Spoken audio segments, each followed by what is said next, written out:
देखो वही होगी। वो ना मैंने आज धो दी, मुझे लगा कि गंदी हो गई होगी। अरे कैसे गंदी हो गई थी, उसे तो मैंने पहना भी नहीं। हे भगवान, इस लड़की के कपड़े धोने की आदत से परेशान हो गया हूँ मैं। जितना तो घर में राशन नहीं आता, उससे कहीं ज्यादा डिटर्जेंट पाउडर का खर्चा है। इसकी शादी करवा दो, शादी। जाए अपने घर में ही करे काम, फिर चाहे घर के कपड़े धोने हो या पूरे गांव के। हाँ ठीक बोल रही हूँ, देखता हूँ मैं कोई लड़का। वो दिन भी आ जाता है जब विभा को देखने लड़के वाले आ जाते हैं। लड़की मुझे अच्छी लगी।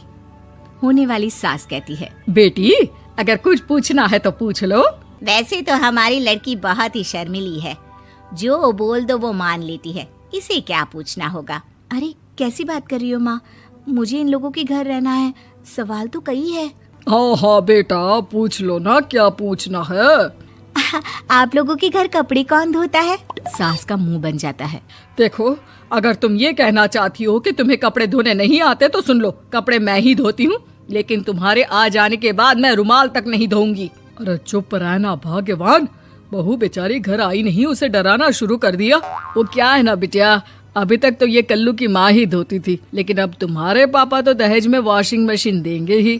तभी विभा की माँ बोल पड़ती है, सवाल भी पूछा तो क्या। वैसे भाई साहब, मशीन की तो फिर भी कपड़े धोने की कैपेसिटी होती है। मतलब जो बिटिया दे रहे हैं ना विभा, इसे कपड़े धोने का बहुत शौक है। ये आप लोगों के क्या, आस पड़ोस गांव मोहल्ले सबके कपड़े धो दे और उफ तक ना करे। बाहर देखा नहीं आपने कितने कपड़े सूख रहे हैं, सब हमारी बिटिया ने ही तो धोए हैं। बस भी करो ना माँ, शर्म आ रही इतनी तारीफ सुनकर। और तो और एक दाग निकाल कर दिखाओ तो मान जाओ। हाँ अच्छा अच्छा, माफ करना बेटा, मैंने गलत समझा, हमें तो रिश्ता बहुत पसंद है। और ऐसे जुड़ जाता है रिश्ता कपड़े धोने का शौक रखने वाली विभा का। उसकी शादी हो जाती है कोयला फैक्ट्री में काम करने वाले कल्लू के साथ। शादी के बाद अचानक विभा चिल्लाती हुई सास के पास आती है। सासू माँ, अरे सासू माँ कहाँ है आप? ये तो धोखा है, धोखा दिया आप लोगों ने मुझे। इसे ससुर के चक्कर के बारे में पता चल गया। अरे तो उसमें तुझे क्यों धोखा मिला है? अरे नल में पानी नहीं आता, कपड़े कैसे कब धुलेंगे? अच्छा अच्छा, तू पानी नहीं आ रहा उसकी बात कर रही है। तो आपने क्या सोचा? कुछ नहीं। अच्छा हाँ, तेरी माँ ने कहा था कि कपड़े धोने का शौक है तुझे, याद आया मुझे। शौक शौक बोलकर कपड़े धोने वाले मेरे जुनून को कम ना आके सासू माँ, कपड़ा धोना मेरा गुरूर है। तभी पति भी वहाँ आ जाता है। अभी अभी मैंने इसे सनी देओल की फिल्म दिखाई है, उसी के डायलॉग मार रही है माँ। अच्छा सुन, साफ साफ बता रही हूँ, पानी सुबह 4 से 6 और शाम को 10 से 12 आता है, समझी? विभा टाइमिंग सुनकर हैरान हो जाती है। ये क्या भूतों का मोहल्ला है? सुबह 4 बजे उठकर कौन कपड़े धोता है? 4 बजे टंकी में पानी जाता है, फिर सारा दिन धोना ना, किसने मना किया? अरे कैसी बात कर रही है? 200 लीटर की टंकी में कितने कपड़े धो लूंगी मैं, सुबह ही उठ जाऊंगी मैं। अब क्या था, विभा सुबह 4 से लेकर रात के 12 बजे तक कपड़े ही धोती रहती। एक रोज सास पड़ोस से निकलकर कहीं जा रही होती है कि साथ वाली कहती है, हाँ कल्लू की माँ, जरा ये बताओ कि 2 साड़ी है, 2 ब्लाउज और एक पेटीकोट और एक नाड़े वाला लंबा कच्छा। हाँ तो? अरे तो क्या, कितना लोगी धुलाई ये बताओ। धोबन दिख रहे हैं हम क्या? हमारे पति सरकारी नौकरी से अभी अभी रिटायर हुए हैं और बेटा सुपरवाइजर है कोयला फैक्ट्री में। धोबन समझ रखा है हमें?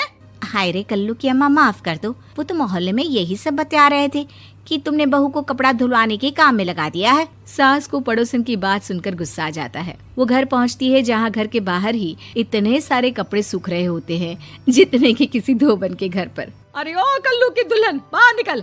माँ जी यहीं आ जाओ, बाथरूम में चादर धो रहे हैं हम। अरे अभी हम धोते हैं, तुमको बाहर निकलो। ये आस पड़ोस वाले बोल रहे हैं कि हम बहू से कपड़े धुलवा कर उसे कपड़ा धोने वाली बना दिए हैं। अरे छोड़ो ना माँ जी, किन लोगों की बातों में आती हो?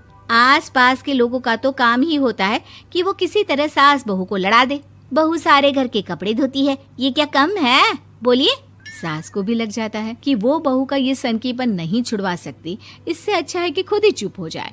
एक रोज सास और बहू मंदिर जाते हैं, जहाँ सास की साड़ी वहाँ खड़ी भीख मांगने वाली से मिलती है। माँ जी क्या बात है, आपकी साड़ी उस भिखारन से कितनी मिल रही है ना? हाँ हाँ देखो तो, दोनों की साड़ी मिल रही है। क्या बात है कल्लू की अम्मा, तुम खुद को तो अफसर की बीवी बताती हो और ऐसी सिंपल सी प्लेन साड़ी पहनकर घूमती हो। सिंपल और प्लेन नहीं है ये साड़ी। तो क्या सोने के धागे से फूल बने हैं, कुछ भी सासू माँ, कुछ भी।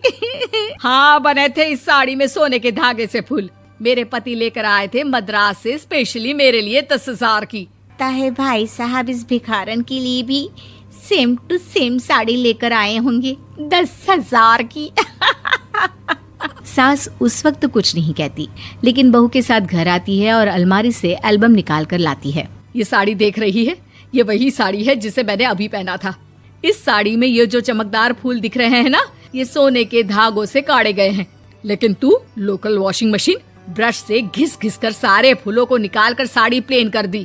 मुझे माफ कर दीजिए सासू माँ। और तो और, जब मैंने तुझे तेरी गलती के लिए कुछ नहीं कहा, लेकिन तूने तो सबके सामने मेरा मजाक ही बना दिया। क्यों? बहू को समझ में आ जाता है कि अब से उसका कपड़े धोना बंद।